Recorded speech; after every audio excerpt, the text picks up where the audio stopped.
नमस्कार प्यारे साथियों, स्वागत है एक और नए सेशन में। दोस्तों, आज के सेशन में बात करेंगे पीटीटी एग्जाम 2025 आपके सवालों के बारे में। कई विद्यार्थियों ने जो कॉलेज रिपोर्टिंग की है उसमें बहुत सारी दिक्कतें आ रही हैं, तो सभी के जो मैसेज आए थे उनका रिप्लाई आज की वीडियो दूंगा। सभी का जो डाउट है क्लियर होने वाला है, और जो भी नए स्टूडेंट है वे भी इन बातों का ध्यान रखें। जो हमारा पहला सवाल है कि बीए और बीएससी का अभी तक जो रिजल्ट नहीं आया है, कई विद्यार्थी ऐसे भी हैं जिनका महाविद्यालय का रिजल्ट नहीं आया, तो आज की वीडियो में जानेंगे उसको क्या दोबारा मौका मिलेगा या फिर दोबारा रीचॉइस का ऑप्शन भी मिलेगा, तो यह जानकारी प्राप्त करेंगे। उसके बाद जानेंगे त्रुटि सुधार के बारे में। तो ये ऑप्शन हमें 2 तारीख से 4 तारीख तक मिल चुका है। तो कौन कौन से विद्यार्थी हैं जो त्रुटि सुधार में अपना नाम वगैरह संशोधित कर पाएंगे, तो ये भी जानकारी प्राप्त करेंगे। उसके बाद तीसरा क्वेश्चन है, ये मोस्ट इंपॉर्टेंट क्वेश्चन है कि जाति प्रमाण पत्र पुराना था, एडमिशन नहीं हो पाया। ये भी मैसेज मुझे कई विद्यार्थियों ने भेजा है, क्योंकि पहले ध्यान नहीं देते हैं और वीडियो को हल्के में लेते हैं, तो बाद में फिर प्रॉब्लम्स आती हैं। तो इसके बारे में भी आपको सॉल्यूशन बताऊंगा। फिर चौथा ऑप्शन था कॉलेज रिपोर्टिंग के दौरान फॉर्म में विषय का चयन। जैसे आपको कॉलेज मिल चुका है तो रिपोर्टिंग में वहां पे आपको कॉलेज में 2 विषय का चयन करना पड़ता है, तो उसके बारे में जानेंगे। कई विद्यार्थियों ने इसमें भी गलती की है, तो वो भी ध्यान रखें। 5वां क्वेश्चन बनता है अपर मूवमेंट और कॉलेज रिसोर्स की जानकारी। इसके बारे में ये इंपॉर्टेंट जानकारी है, नए विद्यार्थी भी जानकारी प्राप्त करेंगे, और जिनको कॉलेज मिल चुकी है तो उनको किस तरह से अपर मूवमेंट करना है और कॉलेज रिसोर्स का ऑप्शन, दोनों में से कोई भी ऑप्शन मिलने वाला है। वैसे मैंने कल बात की थी तो उन्होंने बोला कि 2 ऑप्शन मिलेंगे, अपर मूवमेंट का भी मिलेगा और कॉलेज रिसोर्स का भी, तो ये भी जानकारी प्राप्त करेंगे। उसके बाद 7वां क्वेश्चन बनता है फर्स्ट कॉलेज चेंज कैसे होगी। ये विद्यार्थियों ने मुझे बहुत सारे विद्यार्थियों ने मैसेज किया, क्योंकि अधिकतर विद्यार्थियों को जिसके ज्यादा नंबर थे तो फर्स्ट कॉलेज मिलती है, तो वो चेंज कैसे होगी ये भी जानकारी प्राप्त करेंगे। और 7वां क्वेश्चन था किसी कारणवश रिपोर्टिंग नहीं हो पाई है तो क्या हमें दोबारा मौका मिलेगा। तो देखिए स्टेप बाय स्टेप सभी सवालों के आपको जवाब दूंगा। देखिए हमारा पहला क्वेश्चन है जिन बच्चों का बीए फाइनल ईयर का रिजल्ट नहीं आया है उनके लिए भी बताओ, क्योंकि कल मैंने कॉलेज में बात की थी तो विद्यार्थियों ने ये मुझे पूछा था सवाल, तो उसका जवाब आपको देता हूं। वैसे जो चालान की तारीख थी वो तारीख थी 30 तारीख तक, और डेट आगे नहीं बढ़ी है, तो वे विद्यार्थी जिनका अभी तक रिजल्ट नहीं आया है तो वे बिल्कुल वंचित रहे, तो उनको रीचॉइस में फिर से मौका मिलेगा। आपका डाउट है बिल्कुल क्लियर है, आपको मौका मिलेगा 100%। आप दोबारा जब आपको रीचॉइस का ऑप्शन मिलेगा उस टाइम में सभी कॉलेज दोबारा से आपको भरनी पड़ेगी, जिस तरह से पहले विद्यार्थियों ने भरी है उस तरह से। फिर दूसरा मुझे मैसेज आया था, यह भी ध्यान दीजिए, बहुत ही शानदार क्वेश्चन है। सर मैं ओबीसी कैटेगरी से हूं, पीटीटी में 460 नंबर थे, फर्स्ट लिस्ट में कॉलेज मिली थी, बट कैटेगरी सर्टिफिकेट नहीं होने की वजह से कॉलेज वालों ने एडमिशन नहीं लिया। सब मेरा सेकंड लिस्ट में नाम आएगा, कुछ फॉर्म अप्लाई के बाद आएगा, बताइए सर। तो वैसे मैंने पहले 5 से 10 दिन पहले भी बताया था, काउंसलिंग और रिपोर्टिंग से पहले भी, कि आपके पास जाति प्रमाण पत्र नहीं है तो जरूर बना ले। और विशेषकर ओबीसी कैटेगरी को मैंने जरूर बताया था, लेकिन उन्होंने वीडियो को हल्के में लिया था।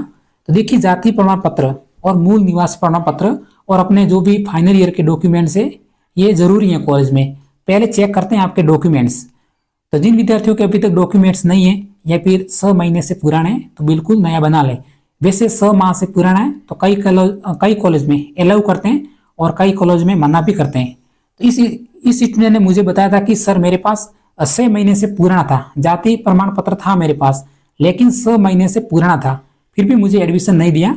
तो कोई दिक्कत नहीं है, अगर आपको एडमिशन नहीं दिया है तो सेकंड लिस्ट में आप इंतजार करिए, रीचॉइस में आप दोबारा से सब कुछ प्रोसेस कर पाएंगे। यानी दोबारा कॉलेज सेलेक्ट करना, उन्हीं कॉलेज में से जो भी आपको कॉलेज मिलेगी तो वहां से डॉक्यूमेंट तब तक आप तैयार कर देना।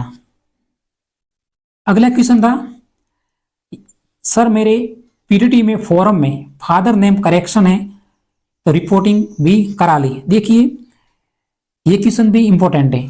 वैसे कई कॉलेज में आपको एडमिशन नहीं मिलता, ये तो ठीक है कि आपको कॉलेज 80 मिली तो उन्होंने आपको कॉलेज में रिपोर्टिंग करा दी, आपके फादर नेम में करेक्शन है। अगर आपने रिपोर्टिंग नहीं की होती तो आपका नाम बिल्कुल चेंज हो जाता, लेकिन अब मुझे थोड़ा सा मुश्किल लग रहा है। मैं इसके बारे में आपको जानकारी बता देता हूं, नोटिफिकेशन जारी हो चुका है संशोधन के बारे में। बाकी विद्यार्थी बने रहे, पूरे सवालों का जवाब बाद में देता हूं। देखिए जिन विद्यार्थियों में फॉर्म में त्रुटि है तो एक बात ध्यान से पढ़ना, जो आपको अवसर मिला है 2 तारीख से लेकर 4 तारीख तक, उसके बाद कौन कौन से नाम में परिवर्तन कर सकेंगे, यानी अपना नाम, अपने माता का नाम, पिता का नाम। जैसे इस विद्यार्थी ने मुझे बोला कि मेरे पिता के नाम में त्रुटि है, तो लघु संशोधन, लघु संशोधन का मतलब होता है कि पूरा नाम चेंज नहीं होगा। अगर आपने किसी अपने पिताजी की जगह दूसरे पिताजी मतलब किसी का नाम दे दिया है तो वो चेंज नहीं होगा, पिताजी के नाम में त्रुटि सही हो जाएगी अगर थोड़ी बहुत गलती है। उसके बाद कौन सा नाम है जो चेंज नहीं होगा, ऐसे भी विद्यार्थी होंगे जो बीए बीएड से बीएससी बीएड में जाना पसंद करेंगे, तो ये त्रुटि सुधार नहीं होगी, ध्यान रखना। बीए बीएड से आप बीएससी बीएड में नहीं जा पाओगे।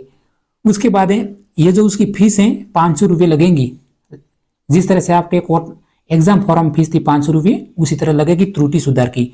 उसके बाद ये नोट ध्यान से पढ़ना, नोट क्या बोल रहा है, जो अभ्यर्थी आवंटित महाविद्यालय में रिपोर्ट कर चुके हैं वह अभ्यर्थी उक्त त्रुटि सुधार हेतु आवेदन नहीं कर पाएंगे। जैसे पहले विद्यार्थी मैंने कमेंट्स पढ़ा है, उन्होंने रिपोर्टिंग कर दी है तो उनको अवसर नहीं मिलेगा, उसको वेट करना चाहिए। बाकी इन अभ्यर्थियों को त्रुटि का सुधार हेतु पृथक अवसर दिया जाएगा, जिसकी सूचना वेबसाइट पर बता दी जाएगी। यानी अब हम अगला स्टेप पढ़ते हैं। नेक्स्ट स्टेप, सर मुझे पीटीटी बीएड 2 वाली पीटीटी में फर्स्ट चॉइस कॉलेज मिली है, अगर मुझे अब वो कॉलेज ठीक नहीं लग रही है तो रीचॉइस का ऑप्शन भरने का मिलेगा क्या। तो वैसे मैंने कल बात की थी कोटा में स्टाफ साथियों से, डायरेक्ट बात की थी पर्सनल नंबर से, तो उन्होंने मुझे जानकारी दी है कि बिल्कुल रीचॉइस में आपको फिर से दोबारा मौका मिलेगा। अगर अपर मोमेंट्स का पहला ऑप्शन आएगा तो उसमें ये कॉलेज आपकी चेंज नहीं होती है, क्योंकि जिन विद्यार्थियों को पहली कॉलेज मिलती है तो वो हमेशा विद्यार्थी जिस टाइम में कॉलेज चॉइस भरते हैं उस टाइम में बेस्ट कॉलेज को ही मान्यता देते हैं, यानी पहली कॉलेज वही भरते हैं जो बेस्ट होती हैं। अगर वो मिल जाती है तो फिर अपर मोमेंट में वो कॉलेज कभी चेंज नहीं होती। तो रीचॉइस में आपकी कॉलेज चेंज हो जाएगी, क्योंकि रीचॉइस में पूरा आपको कॉलेज भरने का दोबारा मौका मिलेगा। 1000 रुपये फीस लगेगी आपकी। तो यह भी आपका डाउट है बिल्कुल क्लियर हो गया। अगला स्टेप समझिए साथियों, हर स्टेप में आपको समझाने की पूरी कोशिश करता हूं। अगला क्वेश्चन देखते हैं, जिनको फर्स्ट लिस्ट में अलॉट हुआ है उन्हें अपर मोमेंट में कॉलेज चॉइस करने का ऑप्शन मिलेगा क्या। मैंने 31 कॉलेज भरे थे, मुझे 25वां जो कॉलेज है वो अलॉटमेंट हुआ है।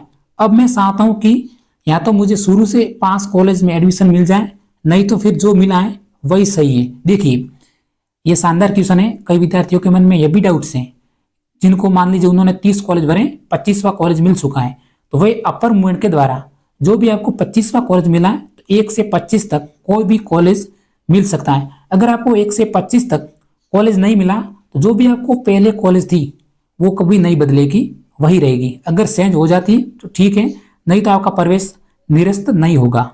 तो बिल्कुल अपर मूवमेंट ध्यान से करिए और करना भी चाहिए, आपको कोई वैसे इसमें नुकसान नहीं होता है। कॉलेज हमेशा नजदीक ही आएगी अपर मूवमेंट के ऑप्शन में, आपका एडमिशन कभी निरस्त नहीं होगा। लोकेंद्र राम ने बताया है कि सर 365 नंबर थे, कैटेगरी एसटी है, 168 नंबर की कॉलेज मिली है और मुझे अपर मूवमेंट के द्वारा टॉप 20 में कॉलेज चाहिए, क्या ऐसा हो जाएगा।